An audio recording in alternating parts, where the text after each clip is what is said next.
Okay, good afternoon, everyone, and welcome to another social emotional workshop. Today we have Joe and Teresa back from CARE of Southeastern Michigan, and today our topic is self-esteem. Joe, Teresa, take it away. Welcome back. We're so glad to have you. Great, thank you, Tony. Before I get started, I told a colleague that I would share this little marketing flyer here. This is a program that Adrienne Gasparoni, she is a community organizer at CARE, and it's called TWS, Together We Stand. This is for youth and young adults from 18 to 23 years old. It's a group dedicated to build connection, support, and response to the relevant things that are happening in their community. So they meet once a month and they talk about what's going on in the community, what are some challenges. They have all types of ways we can engage and solve problems. So if you have any students that may be interested in getting together with some like-minded souls and thinking about ways that they could, help deal with some of the challenges in our community, please contact CARE and Adrienne here, and I'll email this to Tony and she can. I'm gonna say, yeah, if you could send me the flyer digitally, put it out there. Okay, so now let me get my PowerPoint up here.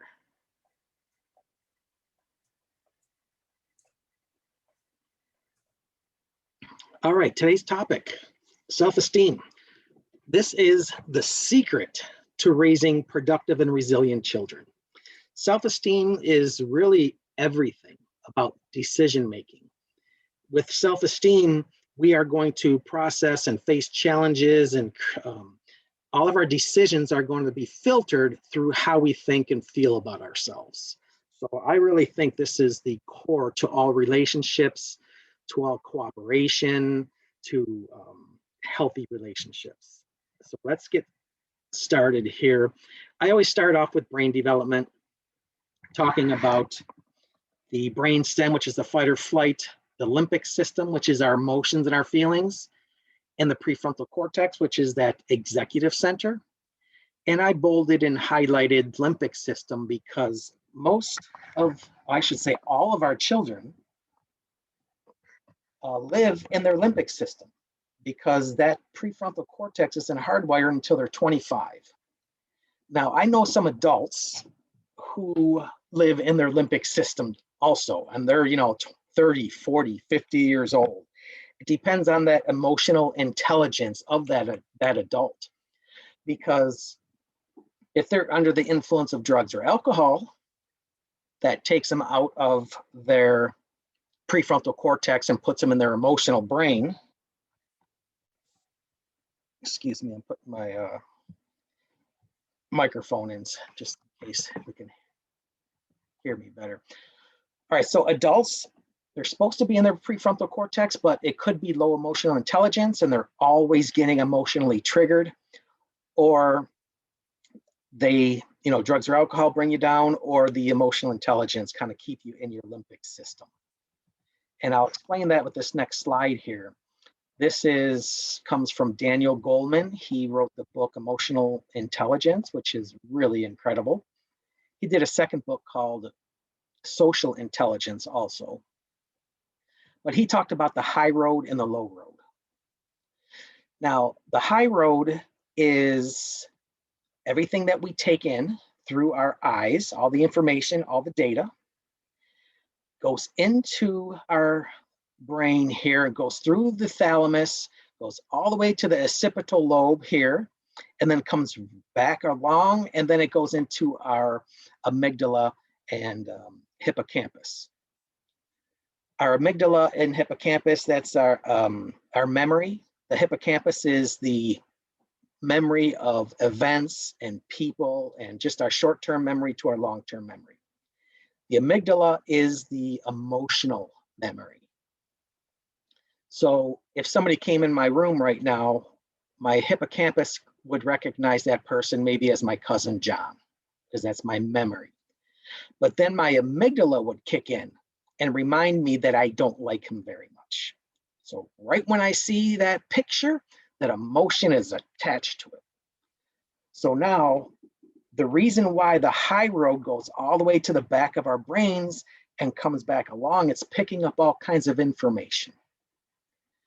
But the low road is the information comes in, goes to our thalamus, and then leaks right into our emotions and our memory.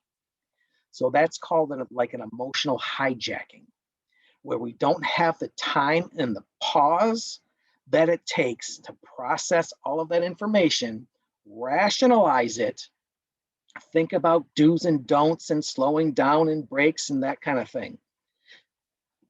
So our children and young under age 25, before that brain is hardwired, a lot of the information goes straight to their emotions. So that's why it's really important to understand either adults that don't have high emotional intelligence, or they're under the influence of drugs or alcohol, or young adults who just don't have that hardwired yet. So it's really important to understand that they're not bad people. They just don't have that brain that could rationalize and process like that. And the greatest human need, and I've asked this question in a few of the presentations because it's so important, that the greatest human need is the need to be needed, to be loved, accepted, and affirmed.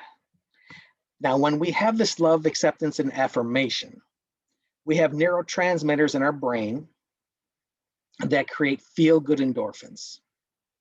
Dopamine, serotonin, oxytocin.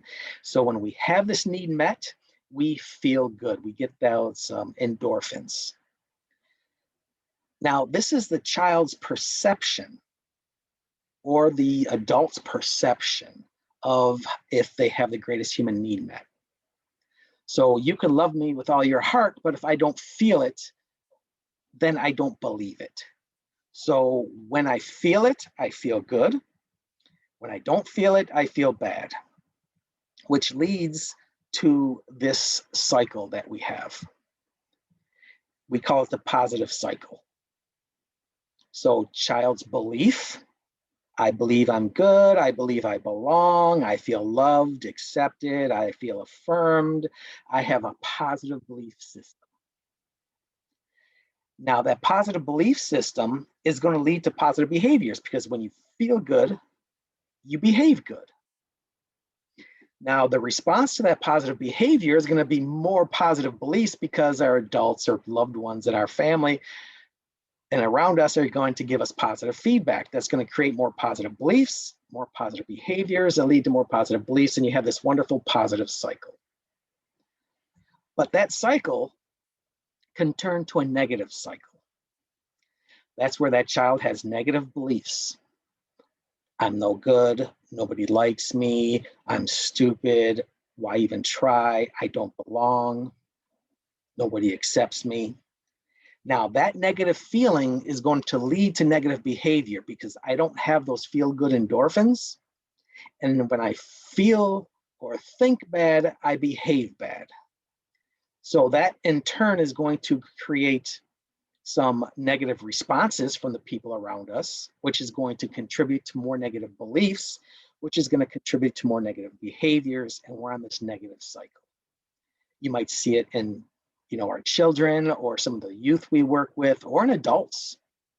There's some adults who just have negative beliefs, negative behavior, and it's responded by more negative reactions, and then that whole cycle repeats itself. So we have to break this cycle and find out how we can change that thought system, that process that they're stuck in. So if that child or that person doesn't fit in, they're gonna act out. Because if I'm not getting my greatest human need met, my love, acceptance, affirmation, if I'm not a valuable, contributing person in this family or this society or in this classroom, then I'm going to find a negative way or I shouldn't say a negative way, I'm going to find any way to fit in. And sometimes kids fit in by being bad, by being goofy, any way I can get attention or power or revenge. I am going to fit in some way. And this is the best example that I like to share with the parents in my groups, that if the child feels that there's a monster under the bed, then guess what? There's a darn monster under the bed. That child feels it, believes it. So when a parent says there's no such things as monsters, that child is like, I don't care what you say. You can prove to me that there's no monsters, but I still feel that there's a monster under the bed. So it's that you're not affirming. That child doesn't feel loved because you're saying, get to bed. I'm sick and tired of this. Would you stop complaining? Would you stop getting up? Just get to bed. Oh my goodness, why do you do this every night? They're not feeling loved. They're not feeling accepted, and they're not feeling affirmed. So that child is not getting those feel good endorphins, which is going to inspire and contribute to positive behavior. So all behavior is communication, no matter what. You cannot not communicate. You are communicating 24/7, or at least when you're awake. So this child here in the top left, he's communicating revenge. He wants to gouge your eyes out because he feels some injustice happened to him. What is she communicating? She's appalled. She's appalled that she has a 9 o'clock bedtime or something. I don't know what's going on, but she is appalled. So every one of these, this child's communicating something. Why do I have to do everything you say? I like this one here because this is the way I used to look at my parents. Every single one of these children are communicating something, even if it's positive, like this young man over here. He's communicating he's having a good day. When we see behavior from children, we need to respond to that behavior to affirm them, because that's one of those three things in that greatest human need. We need to affirm them. We get into the problem or the cycle that when we see this behavior, we use you messages. And you messages are blaming, nagging, and putting down. You messages, we all use them. They're quick, they're easy, and they sound like this. You always, you never. How many times must I tell you? If you don't, would you just stop already? So all of those emotions that you saw in the previous slide, they're all communicating a feeling, but we want to tell them to not have that feeling. When we don't affirm that emotion, we are telling them that that emotion is bad, or they can't decipher between their emotions and themselves. So when we tell them not to communicate that emotion, we're telling them that they are bad. And I'll make that a little bit more clear as we're coming through here. So we do this activity called the feelings of oppression, and we talk about emotions. An emotion is motion, energy in motion. So it's that wave that you see on the screen. Sometimes we're up here in the peak. Sometimes we're down here in the trough. But the emotion or the feeling is this wave. And the wave needs to come in us and it needs to leave us. Because if it doesn't leave us, then it builds up and it builds up. So in society, we have things that are so-called bad emotions. Now, I'd like a little bit of participation in here to ask you, what do we believe are bad emotion? Give me an example of a bad emotion. Anger. All right, anger. So how does somebody behave anger? Throwing a What's it? tantrum. Okay. Yelling. Oh, Okay, it could be yelling, punching, throwing a tantrum. So we have a bad feeling and it looks like a tantrum and yelling. Give me another bad feeling in society. Jealousy. All right, so how does somebody behave jealousy? What's it look like? Could be teasing. Okay, like teasing back, right? Getting back, getting revenge kind of thing. Mean words. Yeah, Okay, talking behind people's backs. all Not right, yes. praising others. They're Yeah, jealous. like spreading rumors, talking behind their back. And all right, give me one more. What's considered as a bad feeling? So we have anger, jealousy. Being sensitive. Sometimes people say you're too sensitive. Okay, so it could be Like that's a that. bad thing. Yep. All right, great. So Insecurity. insecurity. All right. So here's some examples which you guys shared already. Some anger and jealousy, you get mean. Disappointment, you cry. Frustrated, you might quit. So those are considered bad feelings, and this is what it looks like. So now in society, give me some good feelings. What is a good feeling?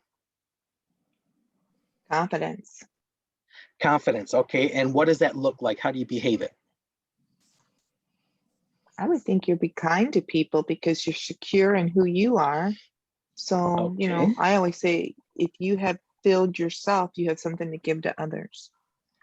All right, so confidence, you're kind of positive, behaving positively and smiling, and you're confident and secure. Great. What's another good feeling? Happy. Happy, and how do you behave happy? Smiling. Okay, so you're smiling. Great. One more good feeling. Generous, Generous. And what does that look like? usually giving. All right, great. So the ones I picked and I've done in different groups. Happy, you smile and you laugh. Satisfied, that's that good feeling of contentment and peace. Excited is a good feeling. You jump and shout. There's that proud one that you kind of gloat around, like, yeah, you're confident and you're pretty proud of yourself. So now what parents do though, when they see these behaviors, they say, don't slam the door, don't be mean, don't quit. And some families will even stomp on the good feelings. What are you so happy for? You're always sitting there gloating. What are you jumping and shouting? Settle down in there. What's all that racket? Even those good feelings are told by parents to settle down, stop it. And once we do that, we kind of step on that child's feeling, that child's identity, that child's emotion. So this is what parents really want. This steady, straight line. So they're not too up here jumping and shouting, and they're not down here sad and in the dumps. Because if we had the straight line, wouldn't parenting be so easy if they were just right in the middle? Oh, that would be pleasant. Although it's humanistically impossible and dangerous to have that steady line. That's where these problems of addictions come from, maybe school shootings where I can't be up here and I can't be down here. So we really need to don't teach them not to be angry. We teach them how to be angry. So if the child's angry, slamming a door, and we say, stop slamming that door, what we're really telling them is stop, stop behaving, stop being angry. So we don't want them, because it's impossible not to be angry. But we need to tell them that there's other ways to be angry. I can see that you're angry, but we don't slam doors when we're angry. What's going on? And I'll get a little deeper into this as we go on. So these bad feelings, we really need to tell children that these aren't bad feelings. These are just uncomfortable feelings. When we label them bad, that means when they're angry or jealous, they're bad. So when we tell them to stop slamming the door, that means don't feel. Don't be mean, stop being mean, that means don't feel. Even the good feelings, those aren't good feelings. Happy, satisfied, excited. Those are comfortable feelings. So our children need to know that there's no good and bad feelings. There's comfortable feelings and there's uncomfortable feelings. And when they behave them, we need to handle it a little bit differently. And we do that by the skills that we learned in some of the past presentations. So when we see the emotion, and it's a child-owned problem here, and a child-owned problem means you're not being disrespected. Nobody can get hurt. There's no danger of hurt. No property can be damaged, so there's no risk of anybody losing or breaking anything. And the child's not too young to take care of it himself or herself. She's or he is old enough. So nothing bad can happen as a parent should be concerned about. So when that is happening, that's a child-owned problem. And all we need to do is reflect that emotion. Wow, I can see you're really disappointed about not getting invited to that party. Yeah, that's really disappointing. And what's going on? How do you feel about that? Why do you think that happened? And we can just talk about that feeling. Because if we say, don't be disappointed, if they didn't invite you to the party, then they're not your friends. You should find different friends. All we're doing to them is telling them that their feeling is not affirmed and they shouldn't have that feeling. So we need to reflect every one of those emotions you saw in that communication slide with all those kids behaving. We need to identify that behavior. It seems you're really angry, disappointed, overwhelmed, or challenged. Now, when it's a parent-owned problem, now this is a problem that there could be some danger. A consequence might hurt the child. So either you're being disrespected, or somebody can get hurt, or somebody's property's in danger, or they're too young to handle that problem. Any one of those, it could be all of them, but it just needs to be one of those where a parent needs to get involved. So when this happens, we need to go in there and let them know how their behavior is making you feel and the outcome of that behavior, how it's affecting the family or the classroom or the team. So you need to say, I feel concerned when you disrupt the group because it makes it hard for everybody to listen to what I'm saying or to keep on track. So we need to let them know how their behavior is making other people feel and the factual outcome of that behavior. Not because you're lazy, not because I told you 100 times, not because you never listened to me. It's because of the outcome, whatever the factual outcome is.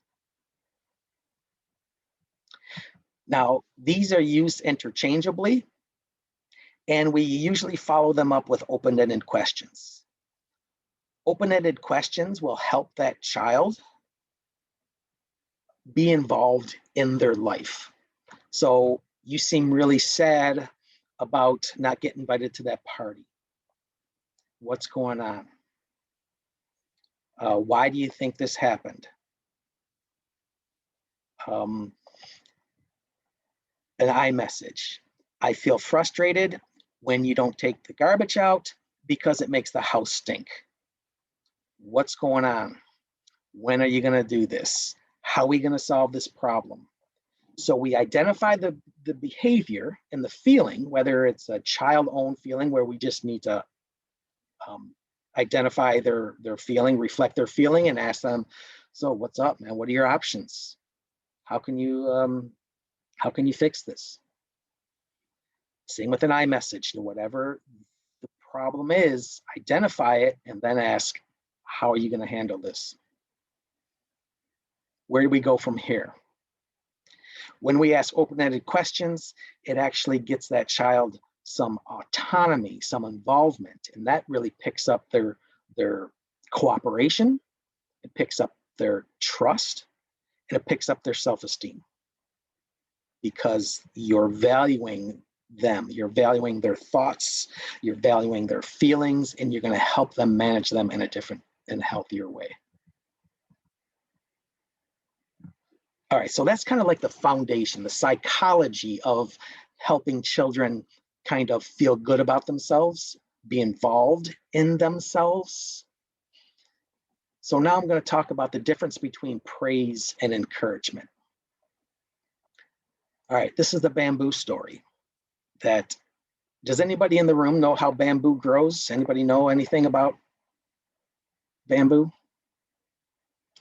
It's very unique. It grows really fast. Yeah, that's one, it grows really fast. Although there's a pause before it grows really fast, as in you plant bamboo and you have to water it every day. You water it every day for a year, and guess what you see? Nothing. You water it every day for another year. Guess what you see? Nothing. You water it every day for a third year. Guess what you see? Nothing. Nothing. Water it again for 4 years. Guess what you see? Nothing. 5 years, you'll see a sprout. And now what Denise said, after the 5th year, bamboo grows 2 to 3 feet a day. A day. And it grows up to 90 feet tall. So why is this important in a self-esteem presentation? That in the beginning of that, in the first 5 years of planting it, watering it every day, that bamboo is not growing. That bamboo is growing into the ground, establishing a root system to support 90 feet of bamboo blowing in the wind. So that first 5 years is that foundational root system before it starts growing 2 to 3 feet a day. Now, in comparison, raising our children, the most valuable part in development of our children is from birth to age 6. They learn their most basic belief system between birth and 6, how they fit into the world. Now, I wish it was age 5. That would have fit really perfect with the bamboo story, but it's just 1 year off. So it's what type of bamboo, what type of child are you growing? Because the things that we do in early childhood, you don't see some of the results right away. So you might use a lot of you messages. You might demand obedience and you get obedience.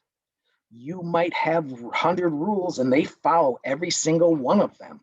And people say, my children, all I got to do is look at my kid and he knows or she knows, right? So you got it all together. Because when they're short, it's easy to get it's easy to get obedience. But that is what you're planting. Pre-adolescence is going to show you what you planted. So when we meet their needs and have healthy parenting skills and development throughout the first 6 years into their school age, we're building more healthy bamboo. We're building more healthy children and young adults. And they found this out 40, 50 years of praise. Back 50, 60 years ago, they were wondering, how are we going to build children's self-esteem? There's this low self-esteem problem. And all the psychologists got together and said, praise, praise, praise, praise. So everybody gets a trophy. You're the best, you're the prettiest, you're the fastest. Praise, praise. It was like a social vaccine. Praise. And then here it is, 50 years later, they realized that praise actually lowers self-esteem.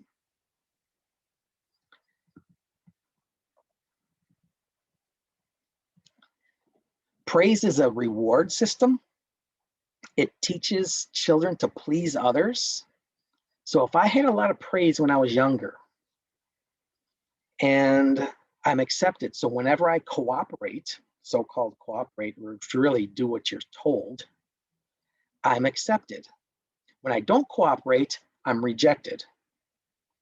So if I give you praise for being good, then you want to be good to be accepted. So let me put this into a young adult. So if somebody offered you a cigarette behind the schoolyard, if you said no, you're going to feel some pain, either from peer pressure or lack of acceptance. If I said yes, I'm going to be included in that group. So when you're younger and you're feeling praise from doing what you're told, when you're older, you're going to kind of grow into this people pleaser, because I don't like rejection, so I am going to do what others do. And praise teaches them to want more. Praise it works. It really does. You praise and they light up like a light bulb. But what are you teaching them? You're teaching them that this is a way to feel worthwhile. And if you don't get the praise, what are you doing? You're like, didn't anybody notice me? So praise is a slippery slope and it's really dangerous. Praise teaches you that looking good is more important than being good. A quick story about my nephew. Way back when the iPod touches were coming out, he wanted an iPod touch. And he told his mom, buy me an iPod touch. And his mother said, well, I'll tell you what, if you pick your grades up, I might get you an iPod touch. And then my nephew was like, well, are you going to or not? Why should I get straight A's if you're not going to buy me the iPod touch? And that story just fit this so well, because I'd rather do something, and it's like parents who pay $1 for every A, or I don't know what it is these days, $5 for every A. Yeah, you might get that child involved in school, but they're focused on the reward rather than the value of studying, of learning.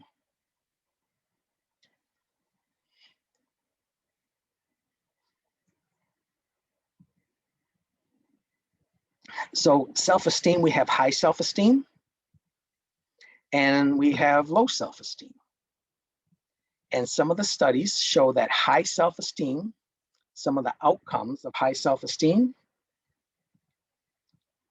is dropping out. And this is high self-esteem, kind of bordering arrogance, right? So you're just praised and you got this high self-esteem, you're arrogant. They drop out of school because the teacher doesn't know anything and I don't need to be here. Don't tell me what to do. High self-esteem youth start, experimenting with drugs or alcohol. Teen pregnancy and high self-esteem, and delinquency, going out and doing mischief.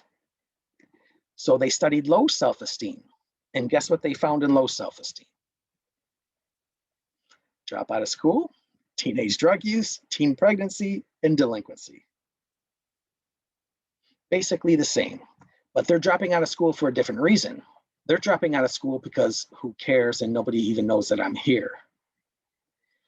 Teen drug use, they're experimenting with drugs or alcohol to self-medicate some of their pains and sorrows and depression, Teen pregnancy, they're probably preyed on by the high self-esteem kids, preying on the low self-esteem kids, and there's teen pregnancy.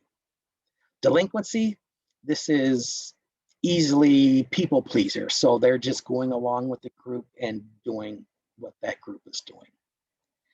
So what we're really focusing on is healthy self-esteem. Healthy self-esteem comes from within. It's not that praise. Think of praise as coming from outside. I have to do something and somebody has to tell me, Joe, you're great. That's external praise. That's external self-esteem. So we talked about encouragement before. Encouragement is, wow, Joe, you've been working really hard on that. Man, I haven't seen, you've been through some tough spots. I've never seen you give up. That grows me from the inside. But I'm so proud of you. That's outside, that's external. So the more we can focus on having them own that encouragement, and I'll get into a little bit, I think encouragement, yeah, it's coming right now. So self-esteem is a belief that one belongs. It's almost like that greatest human need, love, acceptance, and affirmation, pretty darn similar. It's a belief that one is accepted, capable, and loved. Capable means you believe in me, that you can help me do stuff. You have faith in me, and I'm capable. Those open-ended questions I was talking about during that healthy communication with the iMessages, reflective listening, and open-ended questions, that helps them be capable. What are you going to do? How are you going to handle this? What are your options? All those open-ended questions make them capable, that they can think and be a contributor to their problem, or to be a valuable member of the team or the class or the family. Now, encouragement is a way to show children that they belong, that they are accepted, capable, and loved. So encouraging language. When you feel encouraged, you lose the fear of failure. And if I can ask the group this question, if you can do anything in this world without the fear of failure, what would you do? Does anybody want to share? Think about what you wanted to be when you grow up. If you can do anything in the world without the fear of failure, what would you do? Or what would you have done? Become a veterinarian. All right, become a veterinarian. Interesting. Finish my education to get my master's and doctorate. Okay. Mine's kind of personal, but I mean, I don't mind sharing. Becoming a mom, I'm kind of scared, but I really want to. And I'm just kind of fear of failure at being mom. I mean, I've raised my younger 5 siblings, but that's one thing I know. I give a credit to all the moms out there because I'm trying to actually have a baby, and I'm a little horrified. Sure, that's a big, scary step, especially in today's world, I keep hearing. But Yeah, big time. Yeah, a lot of moms feel that way, but my daughter felt that way, and I told her the same thing I'm going to tell you. It just kicks in. A lot of it is really natural. So don't worry. I mean, you have 9 months while you're carrying that baby, and then it really does kick in, and trust your instincts. Thank you. Thank you for that. thank you for that. And I like that you have 9 months, right? So you're planning for 9 months, so you can get that education. You can identify those fears and then find ways on what are you going to do so this doesn't happen? How are you going to make sure that you get all your ducks in a row, everything planned out? So that's that encouragement part. It is really scary. I can understand that fear of becoming a mother. That is totally a typical feeling to have. So what can we do to lessen that fear? And you don't have to answer that right now. I'm just saying that's the conversation. It's a lot different than don't be scared, just follow your instincts and everything's going to be fine. That's like, No, I'm still scared. So it's having that dialogue that helps them be capable of facing that fear and dealing with those challenges. So everybody who told me what they would do without fear of failure, how come you're not a veterinarian? How come you're not finishing your master's? How come you're not having a child? How come? And it could be more than fear. Fear is not the only thing that holds us back. It could be finances and some of the opportunities. Is that a rhetorical question or did you want to say Yeah, it? well, you could answer it. How come you're not doing the thing that you want to do?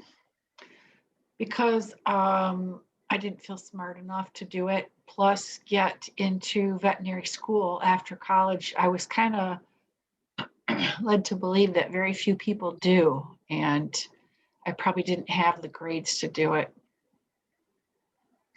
All right, thank you for being honest. So there is a little bit of that fear in there. A lot of fear. Yeah.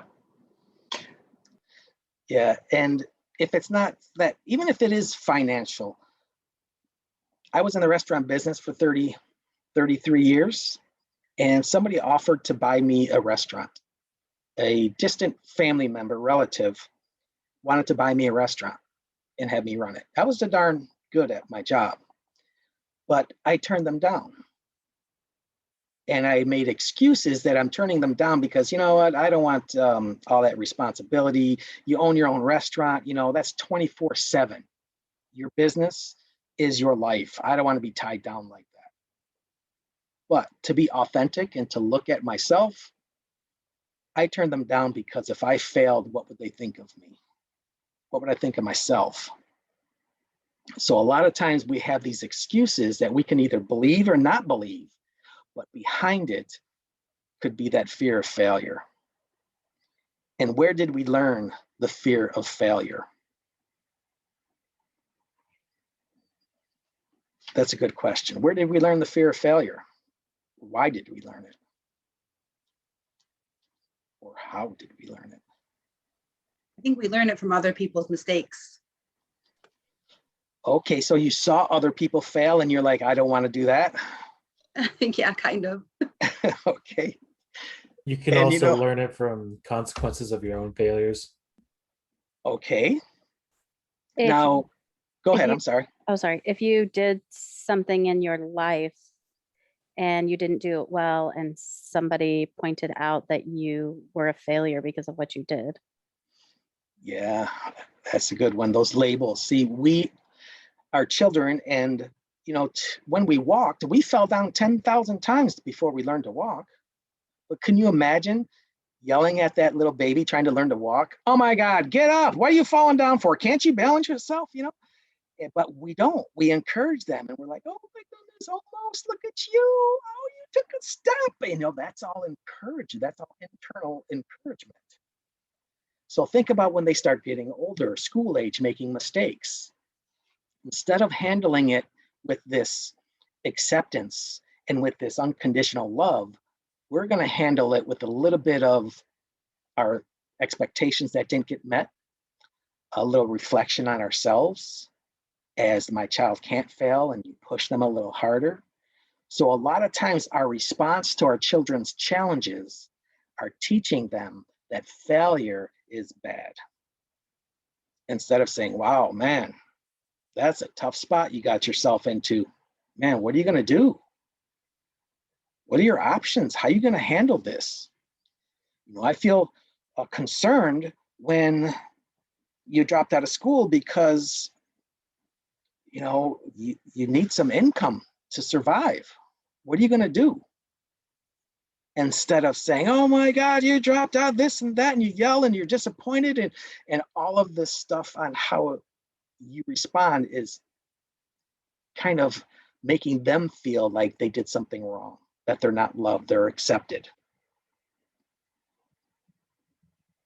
Also, there's also like the fear of trying to protect, you know, others from what the world is kind of throwing their way. That's one big thing.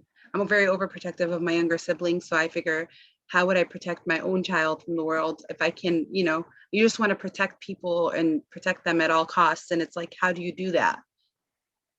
Wow. And a lot of parents, they have this loving, nurturing parenting. I mean, that's their job, is to protect them. So parents that want to save their children from challenges or from failures or from loss, you're doing it out of love and concern, but you're actually taking away a very strong attribute for them, as in feeling a challenge and failing. If you want to build a child's self-esteem, let them fail. But as parents, we can't let them fail. Oh my God, if they fail, it reflects on me, and I want to protect my child from failure. But let them fail, accept that, encourage them, help them recover. Let them fail, accept it, help them recover. Let them fail, accept it, help them recover. That's how they build self-esteem. That way, the next person who offers me a restaurant, I'm going to be like, wow, that sounds, yeah, I'll try that. That sounds pretty awesome. Let me give it a shot.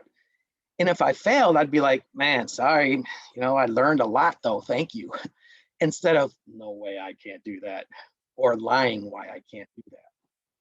Yeah, so when we want to protect our children from hurt, pain, loss, and failure, we're actually lowering their self-esteem, or we're raising their self-esteem into that arrogance, like, I don't really care.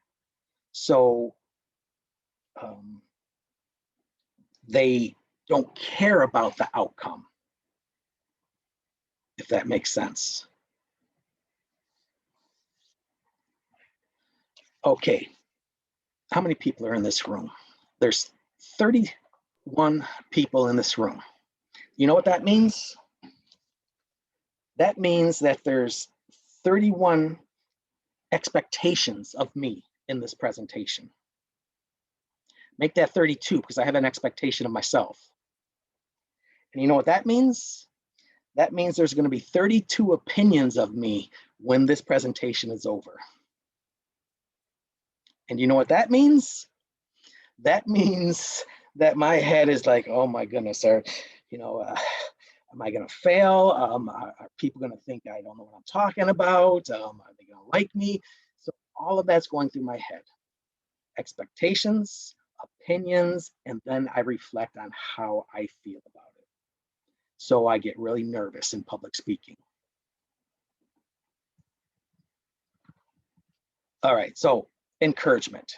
Let's talk about encouragement. Teresa mentioned this a little bit in her girl empowerment, love and acceptance. They did this research and they asked principals of a bunch of different schools.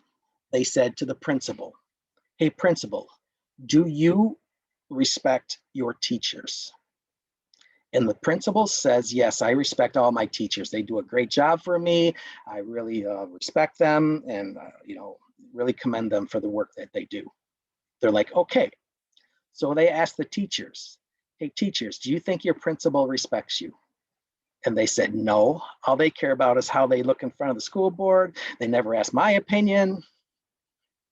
So then they asked the teachers, all right, teachers, do you respect your students or accept your students? And they're like, oh yeah, that's why I become a teacher. I respect all my students. And they said, okay. So they asked the students, hey students, does your teacher respect you? They're like, no, make me do all this stupid homework. Yeah, if I do my homework and I, do what I'm told, I do, but no, they don't respect me. So it's all in that perception of how that person feels if you love and accept them. So that unconditional love is so hard to feel or to show because of our emotional reaction when we don't get our needs met or our expectations aren't met. The other one is notice any type of improvement. I don't care if they made 100 mistakes throughout the day. You point out the one thing they did right, and that'll totally change the way they think and feel about themselves. There is this great cartoon in our parenting book. The teenager had this ripped up t-shirt, had a purple mohawk and nose rings and facial piercings, and he comes down to dinner. And the mom is sitting there and she says, wow, that product you wear in your hair smells really nice. All the other things, she's got to sit and find one thing positive to say about her teenage son at the dinner table and ignore all that other stuff. What you pay attention to can change that child. Because remember that negative cycle, negative thoughts, or negative beliefs, negative behaviors. So find something positive to point out. Appreciate. Thank you for helping me. It saved us a lot of time. Now we have time to go to the park. Now we have time to watch a movie together. Thank you for whatever contribution you have. Appreciate them. And the biggest one is to have faith. Kids sense what we believe. So when they're young, what do they say? Me do it, mommy, me do it, me help you. And what do we say as parents when the little 2, 3, 4-year-old says, me do it, mommy, me do it? Any mothers out there or fathers out there that respond to me do it, me do it? You're too little. Yeah, you're too little. You go play, go watch TV. And then in about 12 years, you come home and you're like, how come nothing's done around here? How come I got to tell you everything? Well, because you told me to go play and watch TV, like you taught me. So have faith in them. Get them to contribute in this world in any way that they can. And have faith with them after a failure. My goddaughter was not allowed to use the stove. She's a master negotiator. She talked her parents into using the stove when they're not home. Parents came home. My goddaughter was baking cookies. She burned them. She went in the basement to play on the computer. Parents come home, burnt cookies. They blew up. They yelled and screamed and punished. Never to use the stove again. What did my goddaughter learn?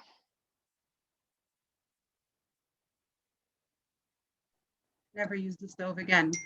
You can't Never make use- mistakes. Can't make mistakes. I can't use the stove ever again. I'm an idiot. Instead of using that iMessage, when I came home and smelt that burnt smoke, I got so worried because the house could have burned down. And what questions do we ask her after that iMessage? How did that happen? Yes. Open-ended question. How did that happen? What can you do next time? What are your options? Instead of demanding that she was an idiot and she's never going to be trusted again, saying, all right, next time you make cookies, what can you do so you don't burn them? You don't even have to say that word idiot. Just you're never using the stove again without somebody here to watch you. In their head translates to I'm an idiot. Yeah. Yeah, and I was just exaggerating that word idiot. They're thinking I'm an idiot. You're not even saying it. Yeah, thank you, Teresa. So we're going to tell them that that mistake was so scary to me. Now, what can you do to prevent that mistake from happening again? Think as adults. If we get a traffic ticket and we're never able to drive again, I mean, how ridiculous is that, right? Instead of getting that fine, and if you have the money, you can speed all day long until you get your license revoked. But that consequence is a teaching consequence. It's not a don't ever do that again consequence. So in an environment where everyone is free to make mistakes, that's when real learning can happen. We're disappointed, we're frustrated, we can even be angry, but we can't project that onto our kids. We can't let them know that mistakes are unacceptable. We have to say, wow, that was a big mistake you made. What's going on? And then we do that processing to fix it, or to not fix it, to help them fix their mistake. Teresa mentioned this, and I think she's done this in the past. Thank you, Teresa. The thought and the feeling. You have the child in the middle. The event happens. The event is going to be filtered through that child's thinking and through that child's feeling, which is going to lead to a behavior. Now, my goddaughter ran away from home because of the angry and contentious relationship she had with her father. And she ran away, knocks on my door, open up, she's crying her eyes out, jumps in my arms. And I'm like, what's going on? She says, my dad kicked me out. And I was like, whoa, you're like 13 years old. Your dad kicked you out of your house. I didn't tell her that. I said, wow. So I called my brother up and I said, hey, what's going on? Sarah's over here crying her eyes out. And my brother said, I told her if she doesn't want to be part of this family, she can leave. What did she hear?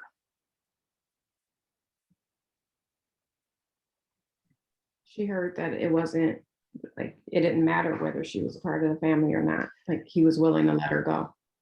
Ooh, wow. Yeah, that's a good one. He didn't want her there is another. Yep.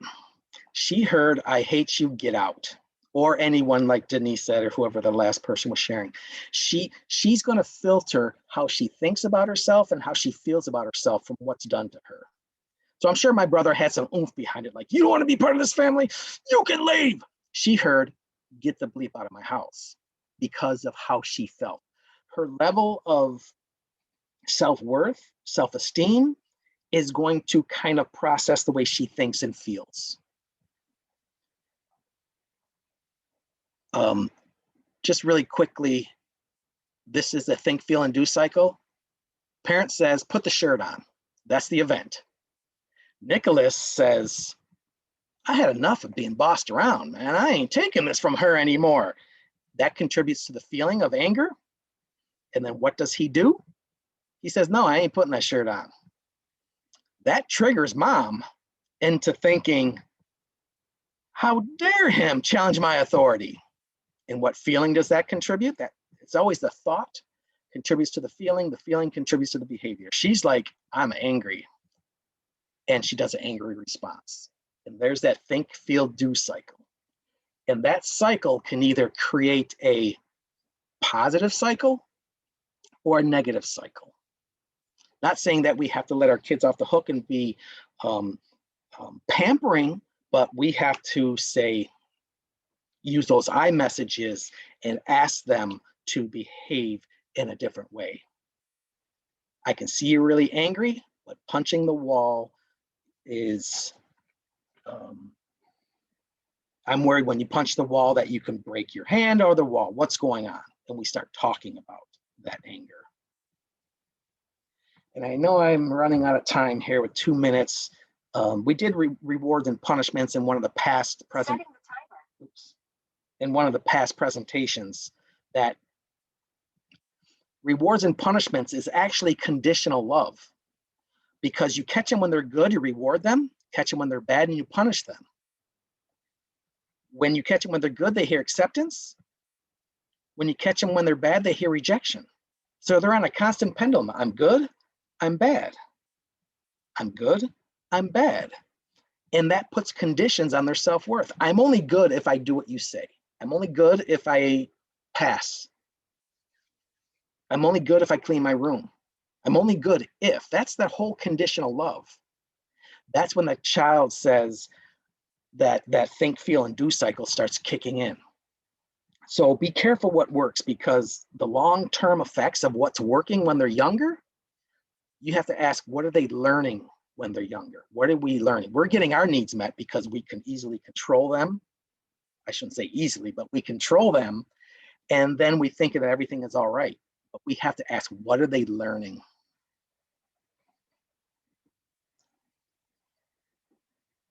And there was only a couple. So how others see you is not important. How you see yourself means everything. And one last quote to share with you. You have to touch a child's heart before you can reach his mind. So forget about solving the problem, forgetting about getting your expectations met. Touch that child's heart, help them be involved in that interaction and that consequence so they can change the way they think and feel about themselves. That's what builds self-esteem. Well, folks,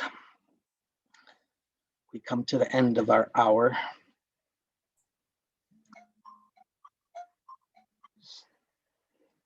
So what was interesting? What was new?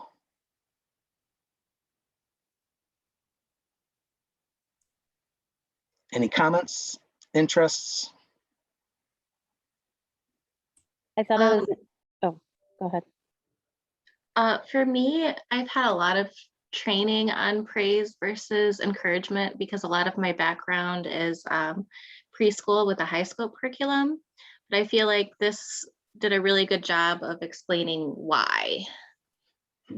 Yeah, the psychology behind it. Yeah. Thank you, Michelle. And who else was going to share something? I thought it was interesting that the extremely high self-esteem had the same consequences as low self-esteem. Yeah, that was interesting. And they're talking about that healthy self-esteem from within. Yeah. You know, all the people in prison, they're thinking, or bullies, they thought it was from low self-esteem. Bullies were coming from low self-esteem, right? Hurt people.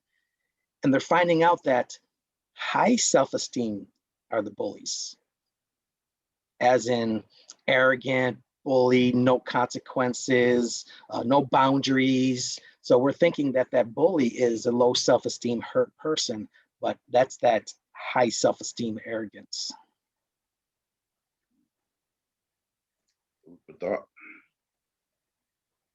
And they found that, I always ask the people in prison right now, when I do discipline, I said, do you think, abuse leads to that negative aggressive behavior?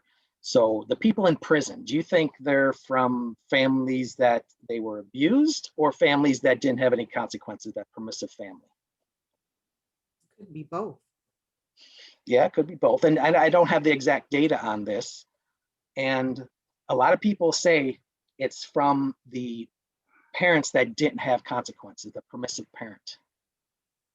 I'm like, well, that's interesting. But Tony said it could be both, and it's probably both. But the abuse leads to that.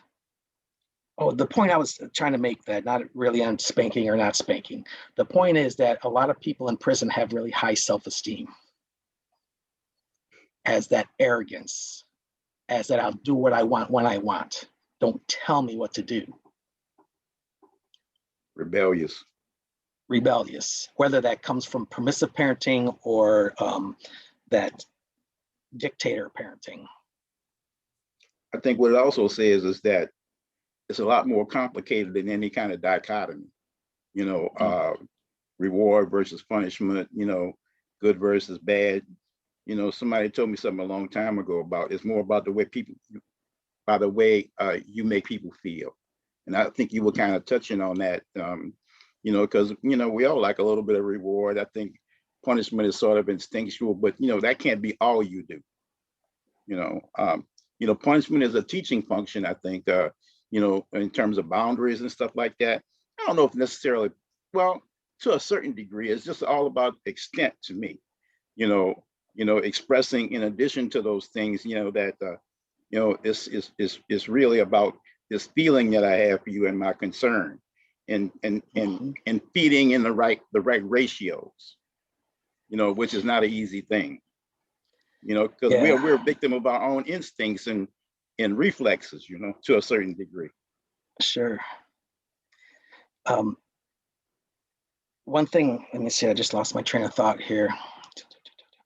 Oh, a lot of times, praise, we want to be praised in a certain way. We want to be accepted from our parents. We want our parents to be proud of us, right? Even today, when the Grammys, right, the Academy Awards, they get the award, their mom or dad are dead. They're like, Mom, Dad, I won. Do you accept me now? Kind of thing. So they're always looking for praise from their parents. Did I do good? All right. Now, praise is okay in a way. And I put it this way in like graduation for school. If they struggled in school and all you did was criticize or punish or push, and they didn't feel loved and accepted and affirmed through all that school, but then they graduated and you said, I am so proud of you. Or you're only proud of them because they graduated. What if they didn't graduate? What would they think you think of them?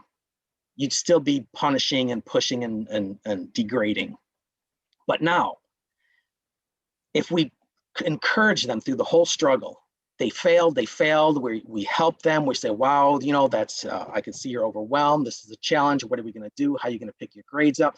We accepted them through the whole challenge, and then they graduate, and we say, I'm proud of you. Now that means a lot more because you accepted them through their whole challenge, and then you're proud of them. But if you didn't accept them through the whole challenge, and then you say, I'm proud of you, well, you're only proud of them because they passed. And it's their perception of that thought. Does that make sense? Because I don't want to scare parents away from saying, I'm proud of you, because we could and should say that as long as you're proud of them, even when they fail. And we do show that by encouraging failure or encouraging them when they fail.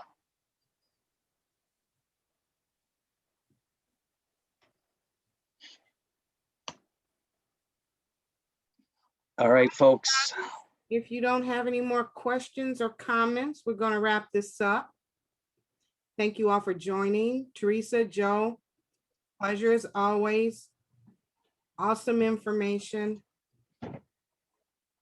I think by the end of the school year, our heads are going to be so filled. I'll be so smart. I know. Thank you. That was a great presentation. Thanks. Thank you, Joe, and thanks, Tony, for organizing these. These are awesome. Appreciate that. Have a great day, Thank you everyone. so much. Thank you for everything. We'll see you Thursday. Thursday, we will be here with Ages and Stages. Thanks again, everybody. You guys have a great day.